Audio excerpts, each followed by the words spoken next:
ওই যে আমি প্রতি ভিডিওতে বলি হুটহাট আমার যখন যেটা খেতে মন যায় তখন সেটা ঝটপট বানিয়ে নিই, সেরকম আজকে ফ্রিজে একটু তাল ছিল। তো কয়েকদিন আগে তালগুলো গুলিয়ে রেখেছি, আর এখন তো তালের সিজন প্রায় ফুরাই গেছে। আর বেশিরভাগ তালটা পাওয়া যায় না বাজারে, দুই এক দোকানে হয়তো কিনতে পাওয়া যায়, কিন্তু আমরা গ্রামে যারা আমাদেরকে দেয় তারা বলে এরকম তেমন তাল পাওয়া যায় না।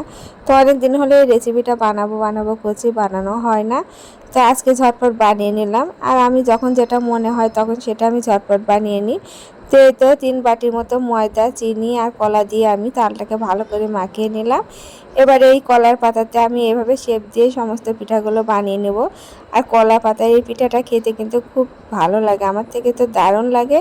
আর কোনো তেল ইউজ করা হয় না, কিন্তু কলা পাতাটাকে আমি ভালো করে ধুয়ে সামান্য একটু ন্যাকড়া দিয়ে ব্রাশ করে নিয়েছি, একটু তেল অল্প করে দিয়ে, এই সামান্য তেলই, আর এর থেকে আর কোনো তেলই লাগবে না। আর এই পিঠাগুলো খেতে কিন্তু আমার খুবই ভালো লাগে, তো সেটা আপনাদের সাথে শেয়ার করছি। আর কলা পাতায় যে কোনো কিছু খেতে ভালো লাগে, আর খাওয়া কিন্তু শরীরের জন্য অনেকটা উপকারী।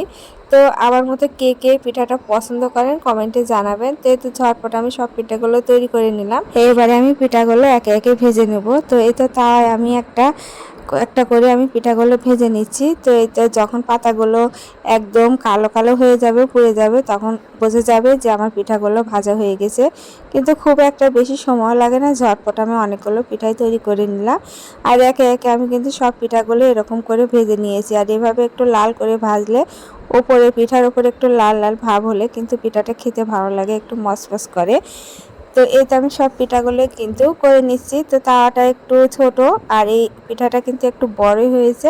তো আপনাদের যেমন মন চাইবে সেভাবে তৈরি করে নেবেন। তো সব পিঠাগুলো আমি ভেজে নিচ্ছি। তো আমরা আজকের এই পিঠাগুলো কেমন লাগছে কমেন্টে জানাবেন। তো এই তো আমি খুলে দেখিয়ে দিচ্ছি, এইভাবে কলা পাতাটা কিন্তু সহজে উঠে আসছে। তো এভাবে করে সব পিঠাগুলো ভেজে নিতে পারেন। আর আমার এই কলা পাতার পিঠাটা খেতে কিন্তু ভালোই লাগে, আগেই বলেছি। তো যাদের পছন্দ বা খেতে মন চায় তো এভাবে কিন্তু বানিয়ে নিতে পারেন। তো আমার পিঠাগুলো প্রায় অনেকগুলো ভাজা হয়ে গেছে, আর আমি কিন্তু এবারে একটা একটা করে সবগুলো থালে তুলে নিচ্ছি।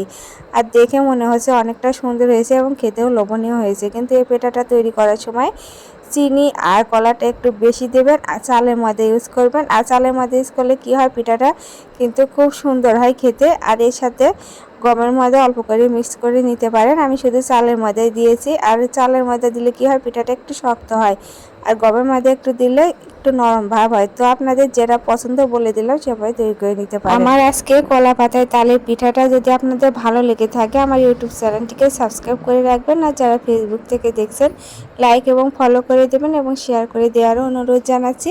তো এইরকম নিত্য নতুন রেসিপি পেতে অবশ্যই আমার চ্যানেলের সাথে থাকবেন, পেজের সাথে থাকবেন। সে পর্যন্ত সবাই ভালো থাকবেন। নমস্কার।